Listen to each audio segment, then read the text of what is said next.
Spinal cord के next internal structure की बात करें तो स्पाइनल कॉर्ड का इनर कोर ग्रे मैटर से बना होता है, आउटर कोर वाइट मैटर से बना होता है, हमें पता है। उसके बाद जो इसका ग्रे मैटर है उसके अंदर पोस्टीरियर वाली साइड पे जहाँ पर पोस्टीरियर मीडियन सल्कस प्रेजेंट होता है वहाँ पर पोस्टीरियर ग्रे कॉलम और पोस्टीरियर ग्रे हॉर्न प्रेजेंट होते हैं, ये वाले, ठीक है। उसके बाद जो इसका इंटीरियर वाला पोर्शन है जहाँ पर इंटीरियर मीडियन फिशर प्रेजेंट होता है वहाँ पर इंटीरियर ग्रे कॉलम और इंटीरियर ग्रे हॉर्न प्रेजेंट होंगे।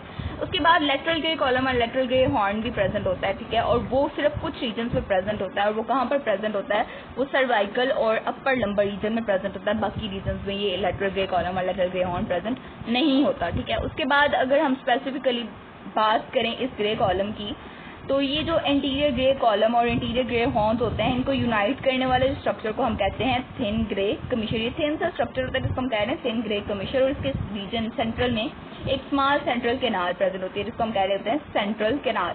तो ये एच शेप ग्रे कॉलम होता है। अब ग्रे कॉलम की साइज कितना, किस रीजन में कितना साइज प्रेजेंट होता है ग्रे कॉलम का, तो वो डिपेंड कर रहा होता है उस रीजन में मस्कुलर इनर्वेशन कितनी कर रहा है ग्रे कॉलम। हमें पता है ग्रे कॉलम के अंदर क्या होंगे, न्यूरॉन्स होंगे जिनकी डेंड्राइट्स होंगे, फिर एक्सॉन्स होंगे, सेल बॉडीज होंगी, ठीक है, न्यूरोग्लिया होगा, और ये न्यूरॉन्स इंट्रिकेट नेटवर्क बना रहे होते हैं, मल्टीपोलर न्यूरॉन्स होते हैं इस ग्रे कॉलम के अंदर।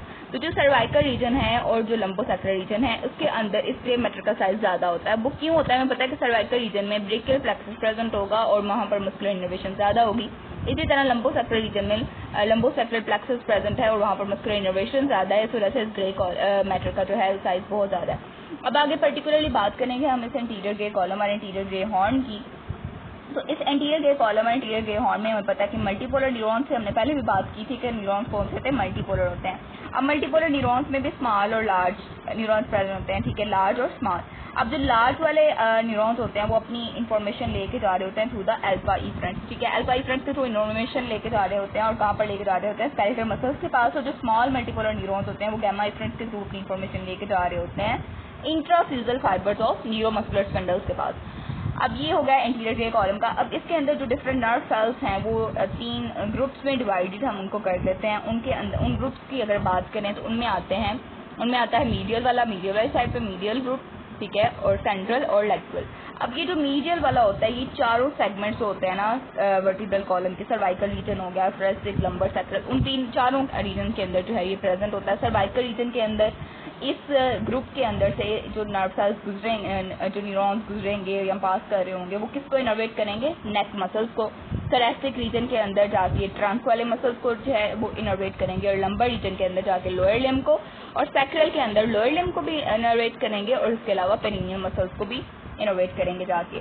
अब बात कर लेते हैं इस सेंट्रल वाले रीजन की। अब ये सेंट्रल वाला रीजन जो है ये सेंट्रल जो है ग्रुप, ये सिर्फ सर्वाइकल और लंबोसेक्युलर सेगमेंट्स में प्रेजेंट होता है, ठीक है। अब ये जो सर्वाइकल सेगमेंट होता है, सर्वाइकल कॉर्ड के अंदर जो है ये डायफ्राम को इनोवेट कर रहा होता है। डायफ्राम को कैसे इनोवेट करता है कि यहाँ पर एक फ्रेनिक न्यूक्लियस जो है वो नर्व सेल्स बना देते हैं, उसके थ्रू जो है वो फाइबर्स आते हैं और जाके डायफ्राम को इनोवेट करते हैं। उसके बाद एक असेस्ट्री न्यूक्लियस होता है जो कि जिसकी जहाँ से फाइबर्स गुजरेंगी वो जाके स्टेर्नोक्लेडोमास्टॉइड और ट्रेपीजियस मसल जो कि हमने पढ़े हैं उनको जाके इनोवेट करेंगे। और जो हमारे पास सैक्रल रीजन है, लंबोसेक्युलर रीजन के अंदर लंबोसेक्युलर न्यूक्लियस प्रेजेंट होता है, उसकी अननाउन डिस्ट्रीब्यूशन होती है। और उसके बाद जो उसका लेटरल ग्रुप है, लेटरल ग्रुप जो है वो भी अननाउन डिस्ट्रीब्यूशन दे रहा होता है, ठीक है, और with the help of lumbosacral nucleus के थ्रू। और इसके अलावा ये अननोन डिस्ट्रीब्यूशन जो होती है वो लंबोसेक्युलर रीजन इन द असेस्ट्री न्यूक्लियस दे रहा होता है, जबकि लेटरल के अंदर ये रिस्पॉन्सिबल होते हैं for the innervation of the muscles of the lower limb, skeletal muscles of the lower limb.